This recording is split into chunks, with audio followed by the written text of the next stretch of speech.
and now we're about to start with. And you'll have your own minute. All right, starting now.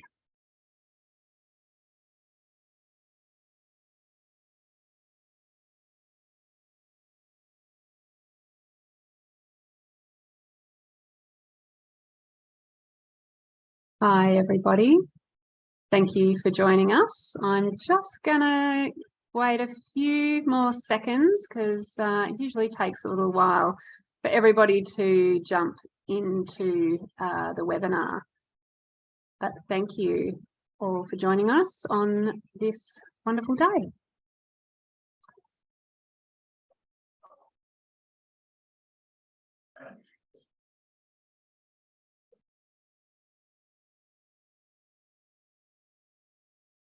Great. So it looks like we've got a good number of people here. Thanks again, everybody, for being here at the Unite for Nature webinar with us here today.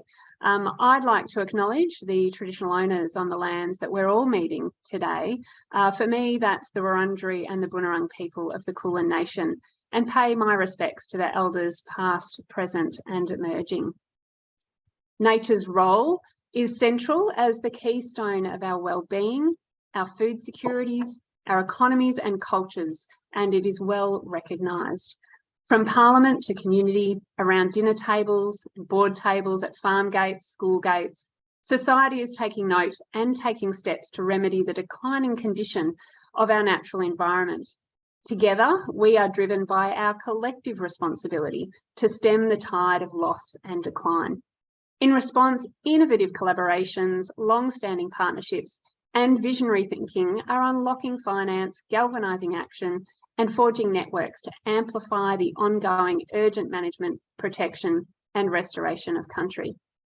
So, as we warm up to ALCA's annual PLC conference, which will be on Ngunnawal country in October later this year, 4 webinars across the coming months will showcase the importance of unique and diverse partnerships.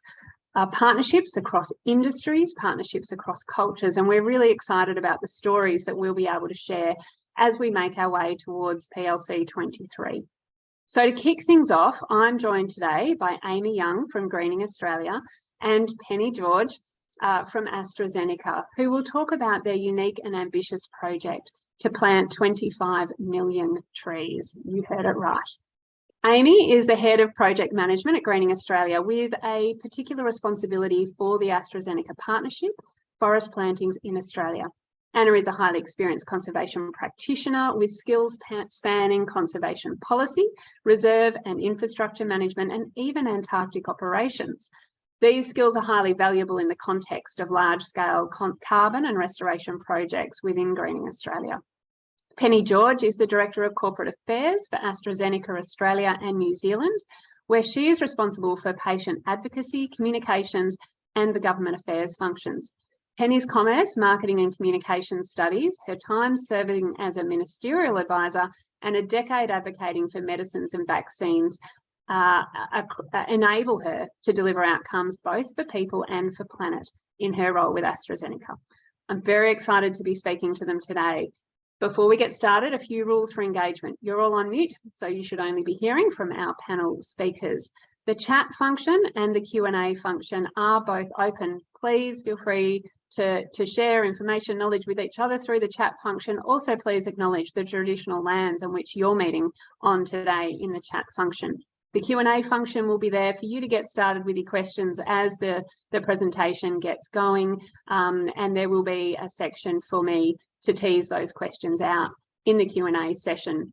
So please uptick questions that you think are great, because I'll be answering those that come to the top. Make sure your questions go in the Q&A, not in the chat.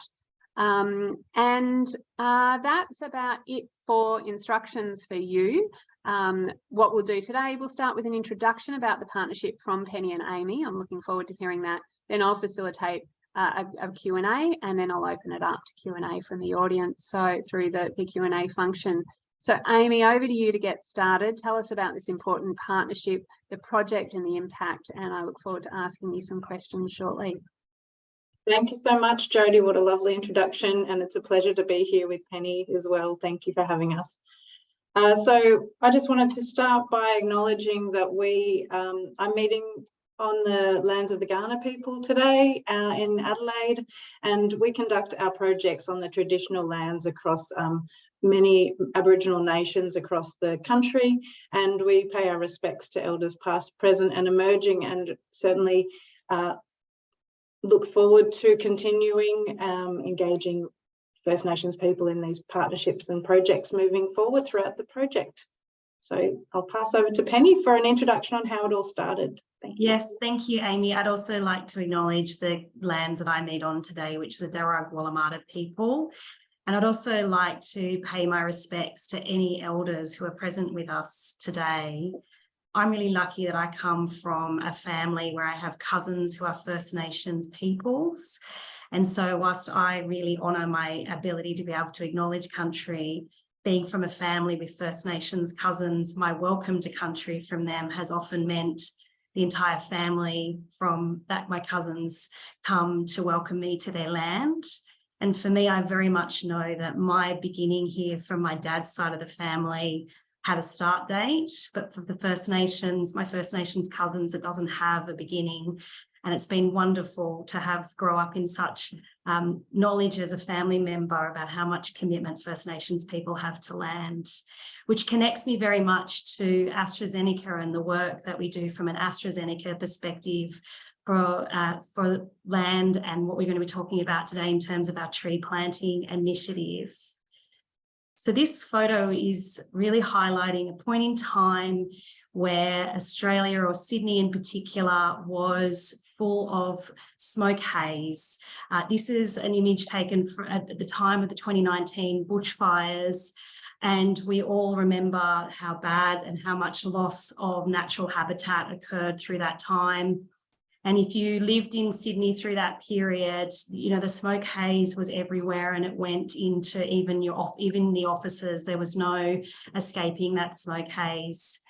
And this is a really important time for us at AstraZeneca. It's actually a time before AstraZeneca was a household name.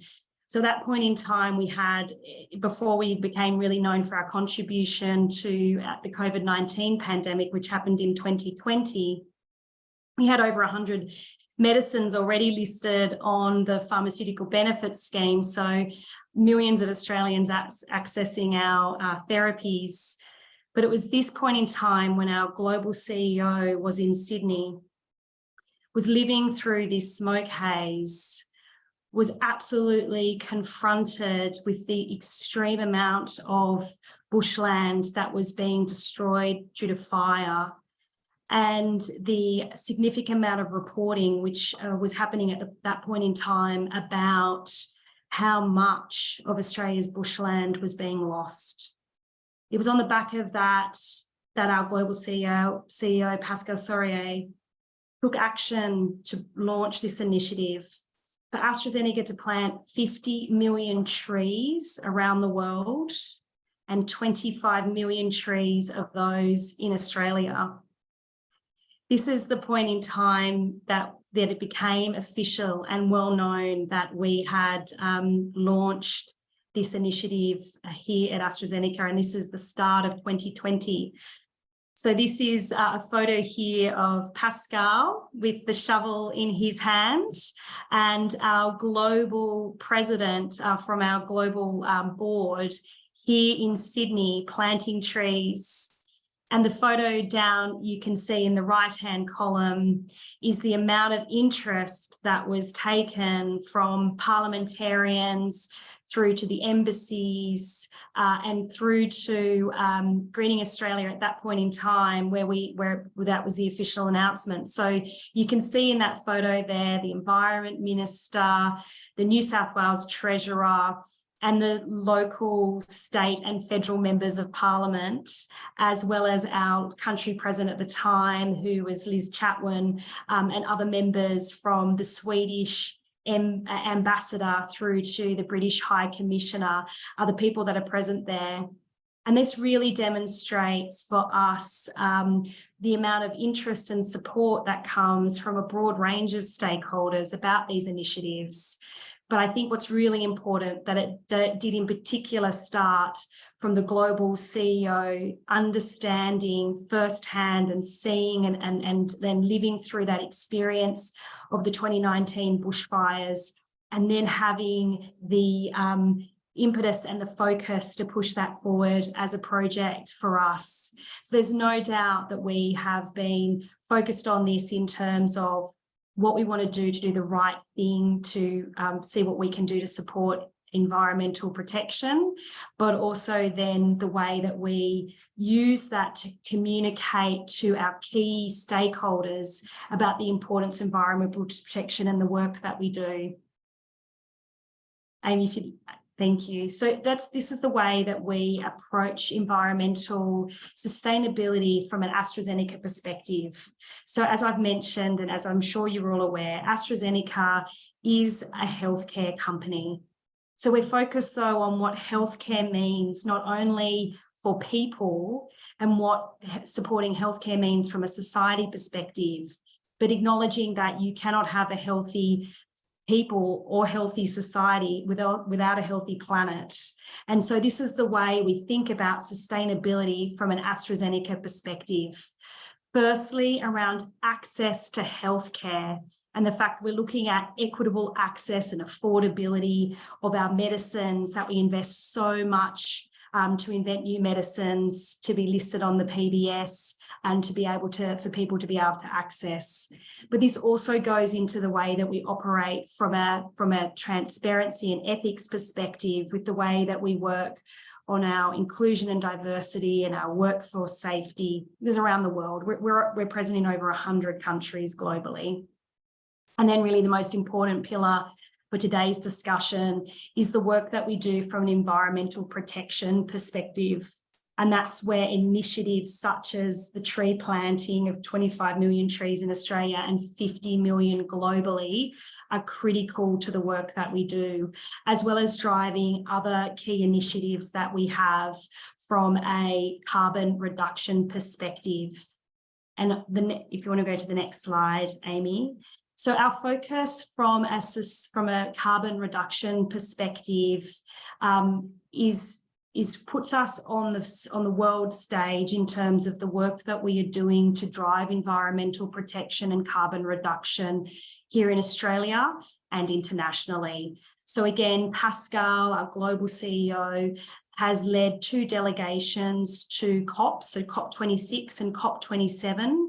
And the most recent delegation was under the auspices of the Sustainable Markets Initiative. So in particular for the Sustainable Markets Initiative, this is where AstraZeneca has formed a partnership within the healthcare sector, and then more broadly with other industries on an international stage. And we're looking at the ways that we can actually reduce our carbon emissions across 3 key platforms from an environmental carbon reduction perspective. The first is looking at the ways in which we can reduce carbon emissions through our supply chain network. So that's the ability for us to obviously manufacture in the most green and efficient ways, through to the way that we will bring we were able to transport our medicines around, and mindful some of them have cold chain storage elements. The second component then is looking at the ways in which changes to the environment impact people's health. And for example, the bushfires were another really key example. It was not just the loss of habitat that we were focused on. It's also the impact, for example, for people living with asthma who need extra support through bushfire haze and smog to be able to manage their asthma. So that's another component from the Sustainable Markets Initiative that we're now really focused on. And the third component is how we can really focus on digital health and access to digital healthcare in driving carbon reductions. So really, from our perspective, the tree planting is such an important initiative for us to support, because we believe that it absolutely comes front and centre to the way that we approach a healthy people and a healthy society, and obviously resulting in a healthier planet. So Amy, over to you. Thank you so much, Penny.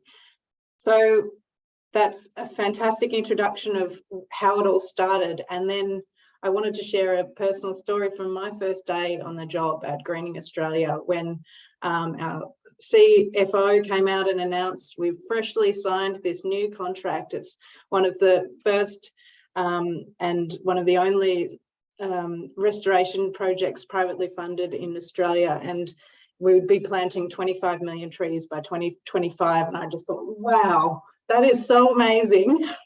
And I asked, how on earth are you going to deliver that? And they looked at me and just said, that's what you're here for, Amy.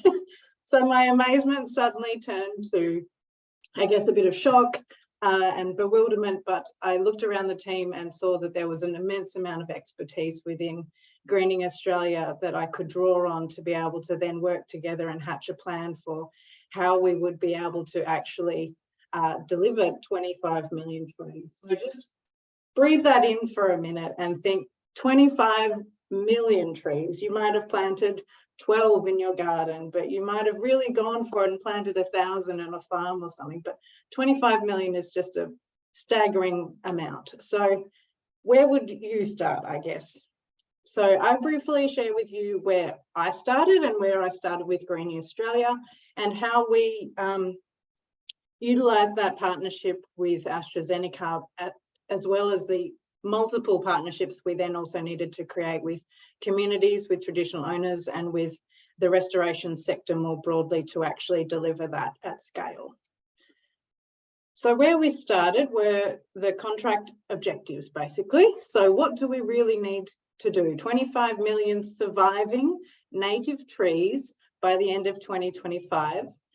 And so I was able to then delve into what are the actual guiding principles that feed into that. So there's a lot of different ways, I guess, you could deliver 25 million surviving trees, but to be able to deliver it at that scale, understanding what the principles of different decisions that we're going to have to make across the country and what those values are that are driving the different decisions. So there was a very strong alignment of values between AstraZeneca and Greening Australia in terms of a focus on biodiversity, a focus on carbon sequestration, and a really strong focus on the social benefits of those projects as well. Another really strong alignment was in following the science. So that's something that Greening Australia really prides itself on, is our ability to identify key areas within the landscape that are really going to benefit from these large-scale restoration plantings. Where are we going to have the most bang for our buck? What is the areas that we need to target? And what is the science telling us about what those areas are going to be like under different climate scenarios? And how can we sort of prepare the landscape and the communities that rely on those landscapes to be able to have a positive impact in that space? So that then led us to being able to create a holistic project goal. So that essentially was to ensure that there are 25 million surviving trees by the end of 2025 by partnering with diverse landholders, the restoration sector, and to achieve biodiversity and carbon sequestration at scale to create impact in the places that need it most using native, locally appropriate seeds and species. So when we work out, okay, where do we go from here and who do we need to lean on to be able to deliver this and what can we create? So that's where the strength of the partnership with AstraZeneca has really come into its own, in that AstraZeneca has an amazing set of experience in the medical field. Greening Australia has an equally amazing set of experience in the restoration sector.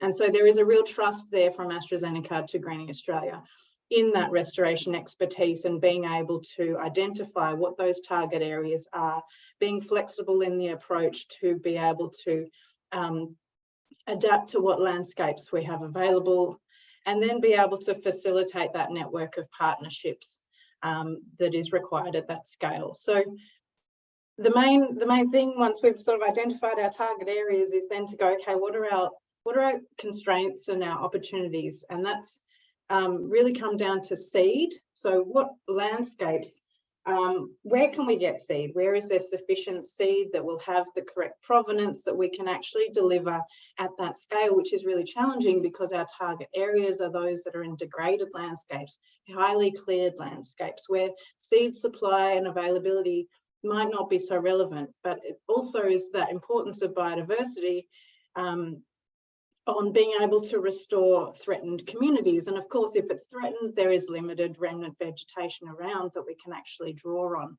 So finding those areas where it's a balance between impact and availability and local capacity to deliver, and then of course the landholders who are willing to engage in these projects and revegetate large parts of their land with biodiverse native plantings that they can then integrate into farm practices or other objectives that they might have for the site. So there's this kind of three really key elements that either sort of make or break whether we can do this at scale. So it's not just one partnership that's making it happen. There are really several to being able to do that. So we've estimated that we'll need about 10,000 tonnes of seed to deliver this project, about 20 to 26,000 hectares of planted land and landholders to get on board with us to deliver this. These are really staggering numbers when you think about that's the planted area, and a lot of these areas depend on where you go because there's different densities of plantings that are appropriate for those vegetation communities, and with that driver of following the science and recognizing that we want to put back what should be there and what's going to live in the future under different scenarios, we really need to respect those landscapes and ecological vegetation communities that should be there. Oops, wrong way, sorry about that. So just a little reflection on what we've done to date. So last year alone, we planted in 6 different regions. We planted 3.2 million, or I shouldn't say planted. So the target of surviving trees is really important here. So 3.26 million is what we are committing to having survive. What we actually put in the ground is significantly larger than that to allow for mortality, and in some of these areas there's some really harsh landscapes. So another picture from the top, from the air, it's really powerful, I find, to look at this. And when I'm sitting here banging away on plans and talking to different people and trying to inspire large teams to get out there and, you know, try not to look at the numbers, just keep doing this amazing effort that you're putting in year on year.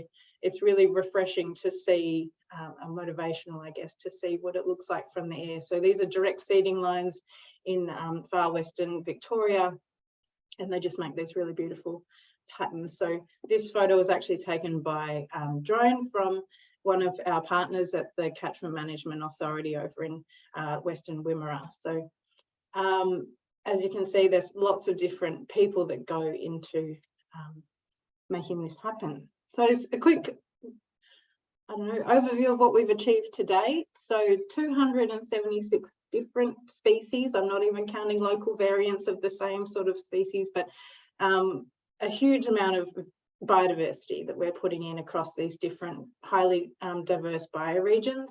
We've partnered with 41 landholders to date, so that's a range of predominantly private landholders, but also public landholders, Aboriginal corporations.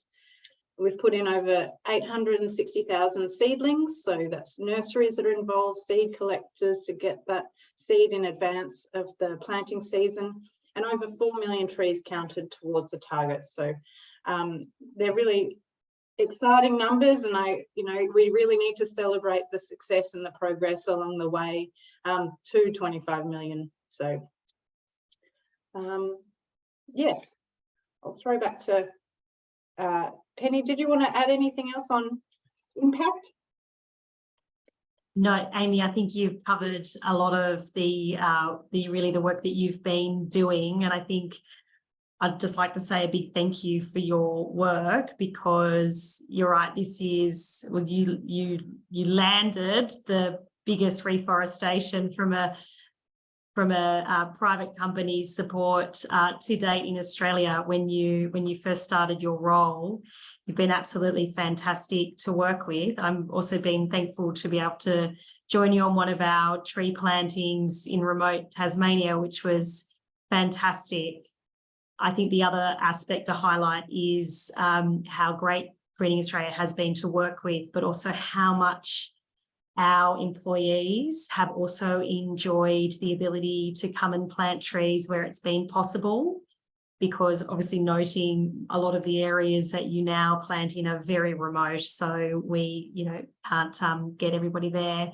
But we have staff members always asking us where it's up to, how many have you done? So I've taken note so I can also provide an update internally, because we've got some very passionate members here. So it's fantastic, not only from the ability for us to know what we're doing in terms of reforestation and the support there in Australia, but also absolutely from our employees' perspective. They're so proud of the work, and it's really been led and driven by your work, Amy. So thank you so much. Absolute pleasure.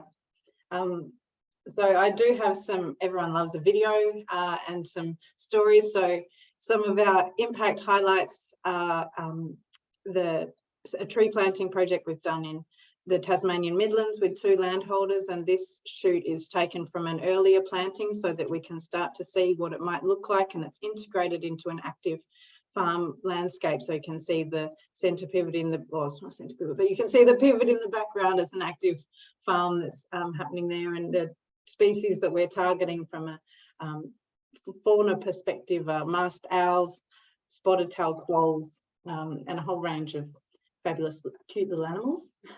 Another project from Western Victoria. So this was a project to infill plant brown stringy bark trees for the benefit of the southeastern red-tailed black cockatoos. And this was one of the properties that is owned and managed by Windimara Aboriginal Corporation, and so the rangers were able to also get out and do these tree plantings alongside Greening Australia staff. So this is another really fantastic project. These trees form foraging trees for these birds in, over a long period of time. Let's all cross our fingers and see if I can get this beautiful drone footage. Tree planting in Eyre Peninsula.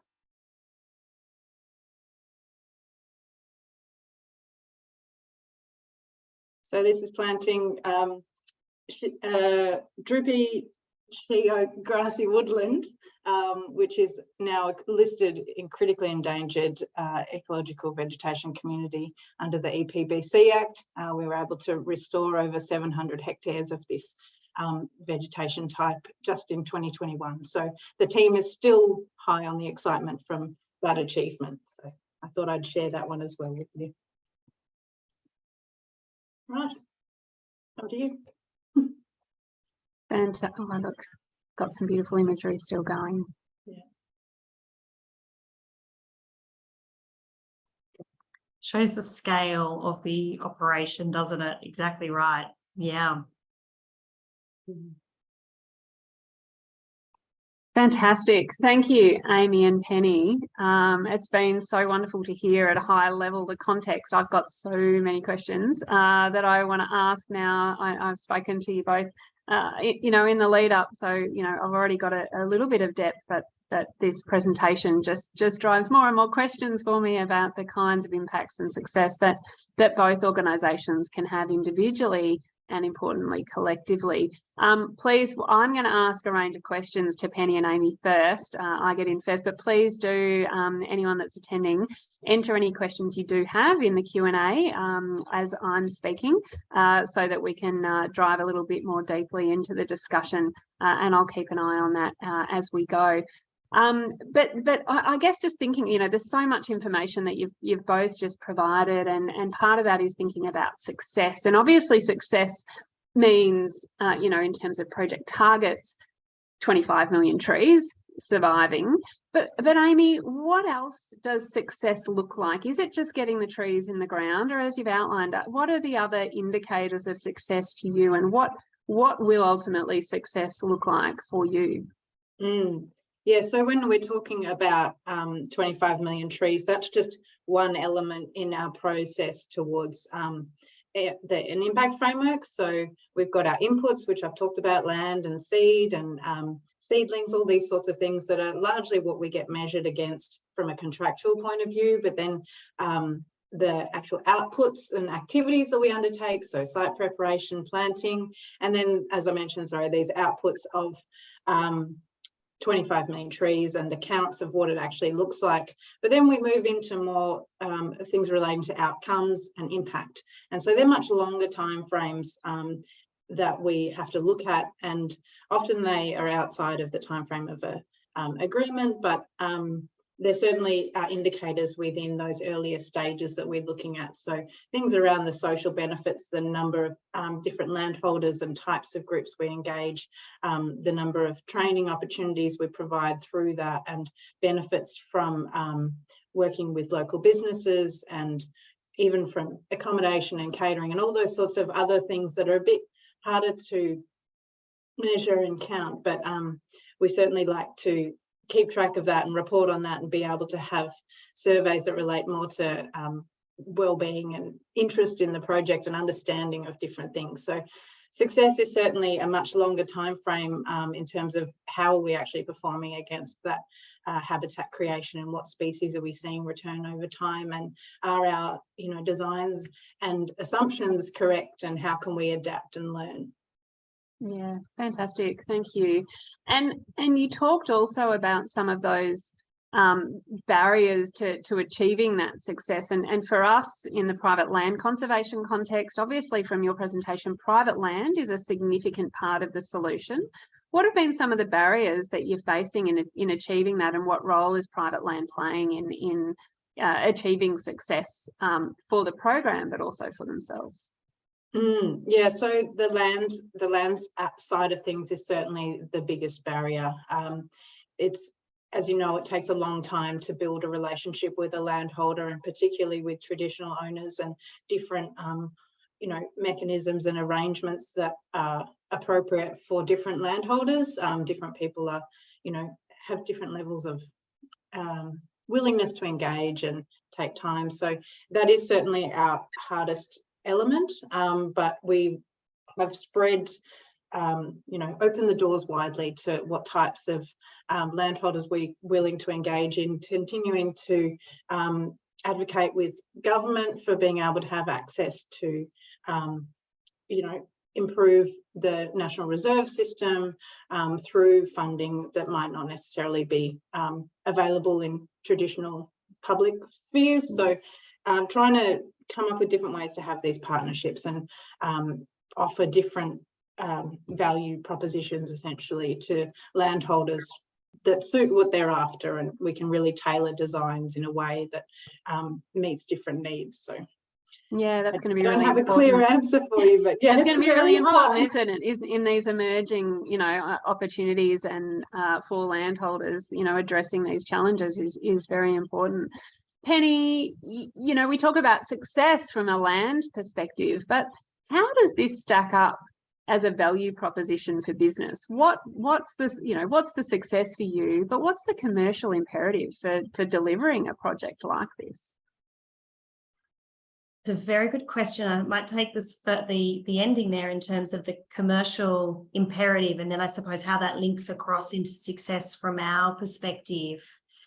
I mean, commercially, we're a healthcare business. So commercially, obviously our core business is investing in medicines and running clinical trials, and then ensuring that they get into the hands of patients in Australia, but around the world. So, to address anything from cancer treatments right through to asthma.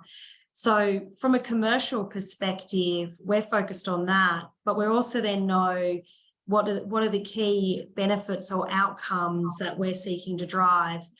Well, first and foremost, really, it's the trust partnership that we have with Greening Australia, knowing that Greening Australia are really the experts in making sure when we make these investments into environmental protection, that they're done in the way that will ensure the future sustainability and viability of those projects. And also then, some of those key elements that Amy has talked about, for example, the investment that it makes in even being able to get enough seed stock to make sure we're planting native trees for reforestation or for endangered ecological communities are really key to that. So it's I suppose separating out what we would traditionally think as what you would want as a commercial outcome from that perspective. But in terms of then the way that we are able to engage key stakeholders on the back of the work that we are doing does form very much part of the way that we talk about AstraZeneca and highlight the amount, the holistic nature to which we approach healthcare. And that's, I suppose, where we bring the links back to actually really what the commercial outcomes are. Holistically, as a healthcare company, we do know that when government invests in healthcare, we do result in better people and the society benefits as a result. But we also know that we can't have those conversations without the importance of a planet being linked to that. Like, we all want to live in a healthy planet. We all want to have clear air. We all want to be able to ensure that we've got a future for our land here in Australia. And that's probably the major component that drives us holistically to think about the planet linked to health. That's great, Penny. And actually, there's a question in the chat from Cecilia, which goes to, and I'm going to answer that question, Cecilia, separately, or I'm going to sort of separate it out, because there's questions I've got that relate to part of your question. But the first part is about scalability. And so, Penny, on that context, you talk about the importance of AstraZeneca in the context of a health sector. What role, so when you're talking about scalability, what role should the health sector be playing in engaging in projects like this, but importantly in protecting our natural environment? We would obviously believe a very key and pivotal and intrinsically close link to that. I mean, at a global scale, and the work that we did, particularly in the lead up to COP26 and now COP27, and really the key initiatives driving that, we see the holistic approach from a healthcare industry perspective in terms of the links that we need to draw between health and obviously the connections that has to a healthy planet. And that really drives, I mean, there's lots of different data points you can look at, but some of the data that was presented at COP27 was that the total healthcare sector is responsible for about 3% of global carbon emissions. That's bigger than some countries' total emissions. So we see that absolute important link in terms of the scale of what we do, not only in Australia, but on the international scale. So I think that's the importance from us when we're talking scale of what we do. It's the impact we can have in each individual country that then leads to what we then take forward on an international scale. And I think as we're talking in Australia to Australian leaders, but then also talking to international leaders, it's the importance of demonstrating the work that we legitimately do, tangibly do, to drive carbon reduction initiatives, but also this is a reforestation initiative, linked very much to outcomes that we can see for a healthier planet. So that's the way that we think about the scale and the advocacy that needs to come. It's not a choice, it's a must. And I think from a healthcare sector perspective, we are pleased to be leaders in this area, but we're happy not to be. Would be delighted to see more of the health sector get on board. So would we. In terms of scalability, Amy, 25 million trees is a pretty, significant target. What do you think about when you think about scalability? Is it expanding beyond that initial target, or are you thinking about how you can take local context projects, learn from those, and build out? Is this a scalable project? How scalable is the model for you? Yeah, so it's a fantastic question and something that I grapple with and brainstorm a lot of the time. So there are certainly challenges in how to scale this model, but one of the ways that I actually think is the most effective is not to think about scale in terms of extent, but scale in terms of quality and local engagement. So actually prioritising which areas really need it, and which ones we've already got heaps of runs on the board, and being able to utilise that network of capability and partnerships.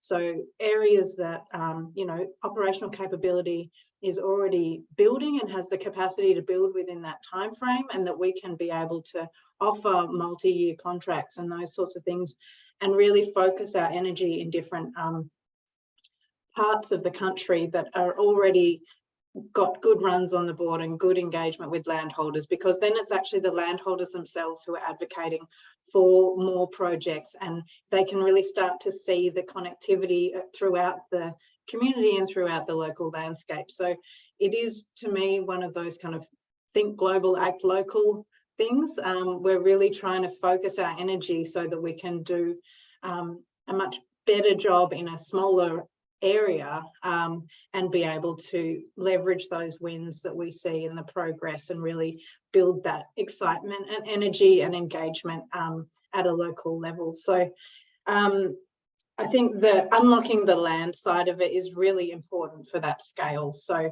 that's one element. We obviously look at other opportunities to partner with value-aligned landholders who have large areas. So they might be organisations that actually manage or own large swathes of land that are on board with us in terms of values and alignment and objectives. So that's another avenue. Land purchase is something that we're looking at as well. And so it's basically anything's on the table, and trying to scale is really a mindset. I think it's actually about being flexible and adaptable, and having that really open and transparent and regular conversation with AstraZeneca as the funding body and the partner is really important, to be able to, you know, bring in different perspectives and not have anything as a surprise. Yeah, fantastic. Thanks, Amy. There's a question in there around successful partnerships and what that looks like. This is a hugely ambitious partnership, and with two organisations that are quite, you know, different.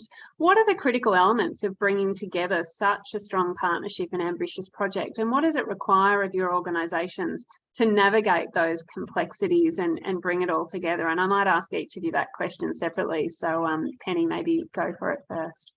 Thank you so much. I think first and foremost, when the project first commenced, I suppose the commitment being made to the 50 million trees and 25 in Australia, the person who was in charge of this project to find the right partner, Kieran Schneeman, here at AstraZeneca, was particularly focused on making sure he had consulted with a broad range of people who were involved in environmental protection, anywhere from the Environment Minister's office right through to key people who had been involved in like local land planting and support from that perspective. So I think probably the first benchmark was finding the right partner who approached it from the right process in terms of it being legitimate, I guess is what I'm trying to think of a better word to say, but you know, like that we would be planting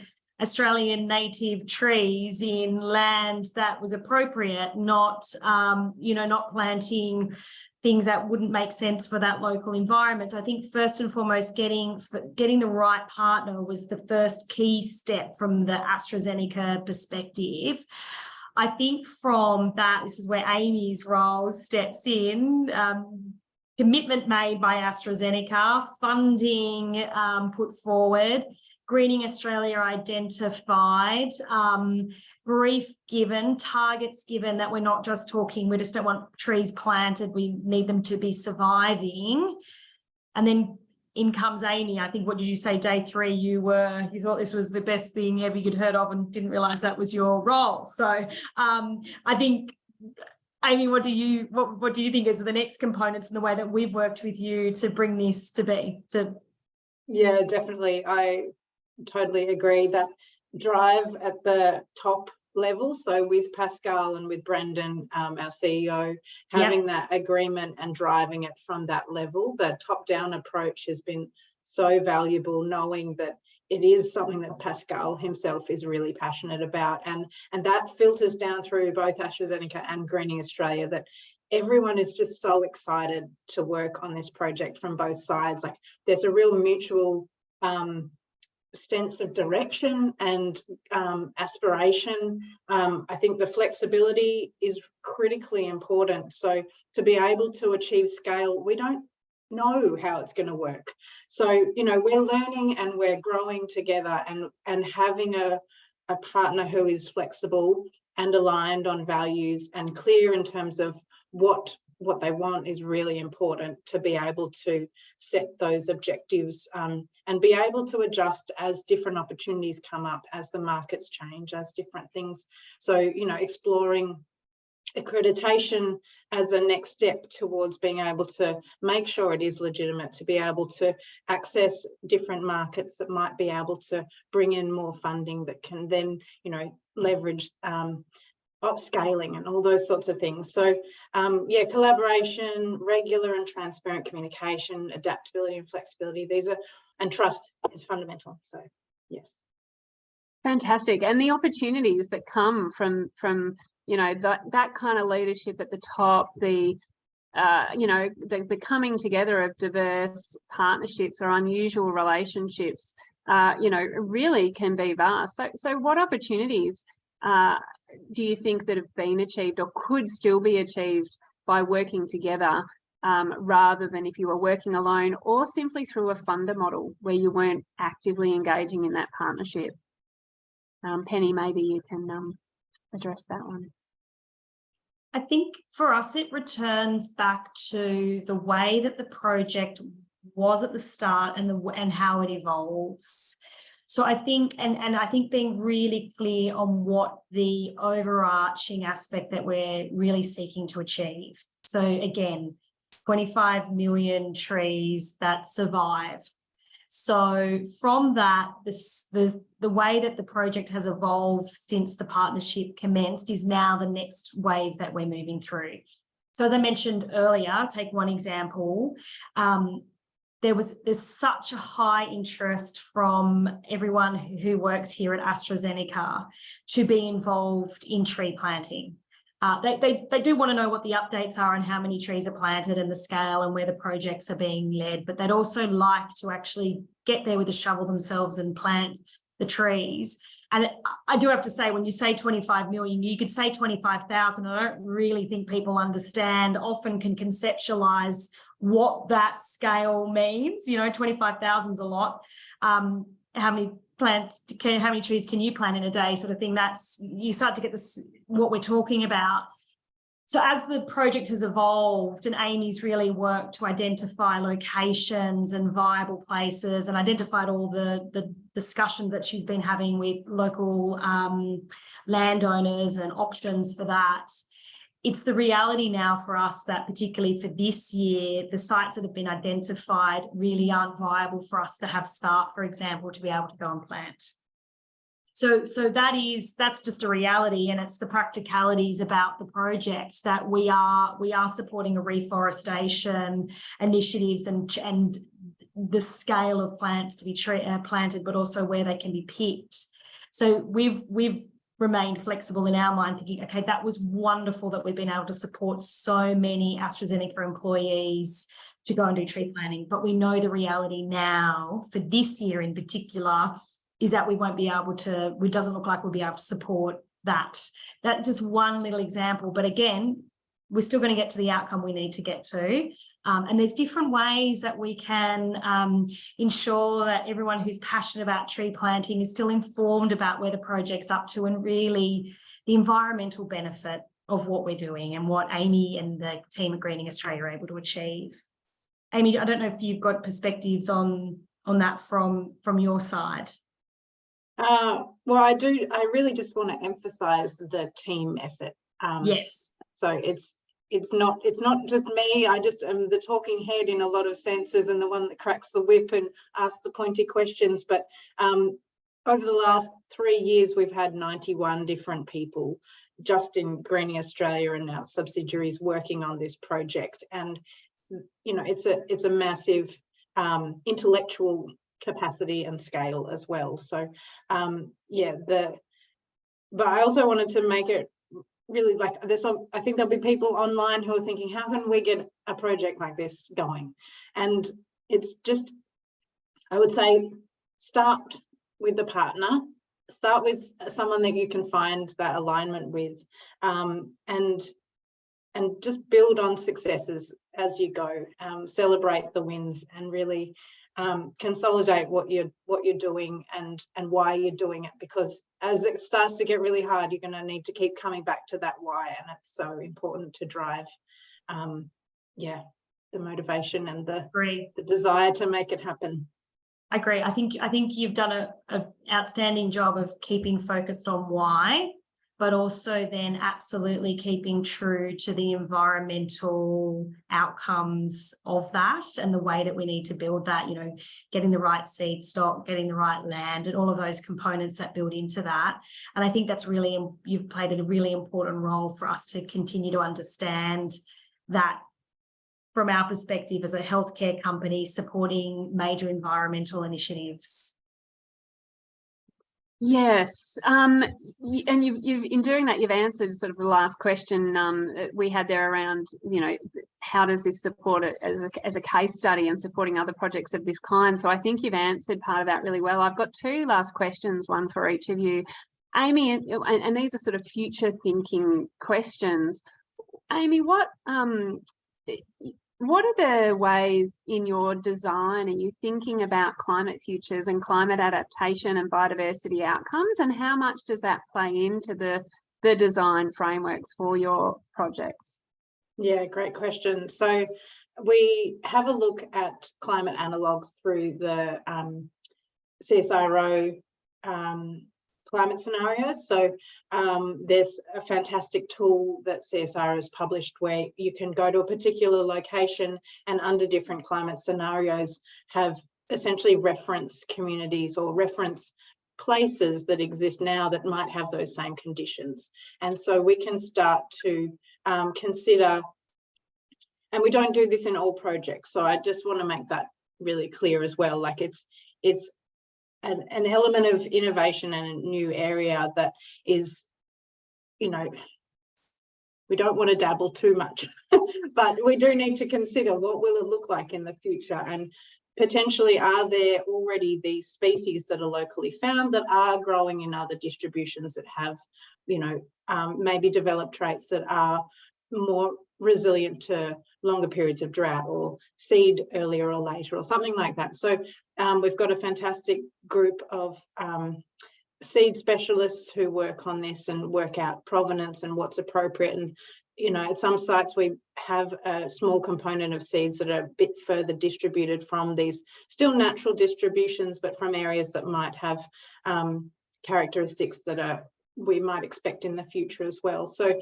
it's certainly a consideration, particularly for projects that have a much longer lifespan when we've registered them as carbon projects or something like that. So they've got much longer lifespan than just the survive at 2025, and we do want to make sure they're sustainable and they're going to be there in perpetuity as much as we can. So it's also about landholders that are on board with what the future looks like, and will be willing to engage in some of those opportunities as well.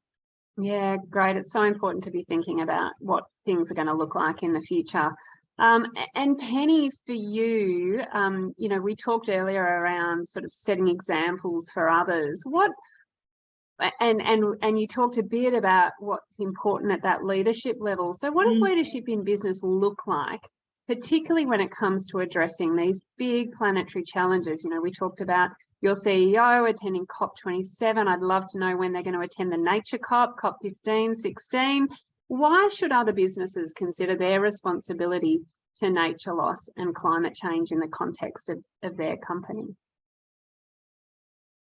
I think it comes down to the role that corporations or businesses such as AstraZeneca working in healthcare needs to draw between the link of when you're a purpose-led organisation, when we're looking at the future of people's health, what that ultimately means with respect to the way what we're working towards is keeping people alive, but keeping people alive on what planet that we're living in. And I think that's fundamentally the way that we need to think about the work that we do in business, but also then how we connect in with the communities that we obviously are working to keep healthy, and what those other connections are. And I think that's in particular the leadership approach, or the holistic way that, you know, from the top down, our global CEO brings to AstraZeneca and his approach of being a leader. But that then translates into the way that we have as our cultural values, and the ways that we approach, you know, the right type of people that we want to work here at AstraZeneca. I have to say, I was asked more questions when I started about what I believed in environmental protection than I did in relation to access to new medicines and healthcare. Like it fundamentally drives, when we say leadership, it comes down to like the core of who we are as the cultural values as a business, but how that translates to actually us as individuals and people. And that's a really critical component that I think we need to look at. And with that, I think it's about being real and honest about what are the drivers and what have brought about those projects, but also not always thinking and driving commercial projects. This is not a commercial project for us. It speaks to the heart of what we want to achieve for health of the planet and for people as well. So I think that's the way to think about it. And anyone who's on the line from a corporate affairs function perspective, I think that's the questions to be asking and driving actually the leadership ourselves within organisations. Yeah, great. And, you know, horizon scanning is going to tell us that there are going to be global initiatives, global targets and frameworks that, you know, are also going to be driving the changes that we need to make as companies and organisations. Amy and Penny, it's been a fantastic discussion. I'd love to spend another hour talking with you about this unique partnership and all that it could be. It's the motivations that sit behind the business in thinking about your responsibilities, both for protecting humans and planet, and a real example of what corporations can do when they set their mind to the challenge, and what environmental organisations can do in rising to the challenge and scaling up for a better future. So thank you both for your time today. It's been absolutely fabulous hearing about the project and your organisations. For the participants who have joined us, thank you. Recordings will be made available in the next week or so keep your eyes out for that. The next webinar will be in the not too distant future. And it will be a conversation with another private land conservation partner, the Nature Conservancy. And the Nature Conservancy works closely with a range of partners such as Indigenous rangers, fishers, farmers and other environmental groups, and this enables their work to have the highest possible impact on a landscape or seascape scale for the environment and Indigenous people and local communities. So we look forward to sharing who their webinar partner will be over the coming weeks. So stay tuned for the next exciting conversation. And a reminder that these 4 webinars are the lead up to the incredible conference that will be held in October on Ngunnawal country on October the 16th to the 19th. Unite for Nature reflects that protecting, managing and restoring our natural environment, as we've just spent the last hour discussing with Penny and Amy, is everyone's business. And we look forward to bringing a diverse range of stakeholders together to explore solutions that we can all be part of. So calls for abstracts will be open in a couple of weeks, and we look forward to receiving information about projects, partnerships, insights, learnings, and research that you're keen to share with a diverse audience. Amy, Penny, thanks again for your time. Such an important project. And thank you to those that have joined us, and we look forward to speaking with you all again very soon. Thanks so much.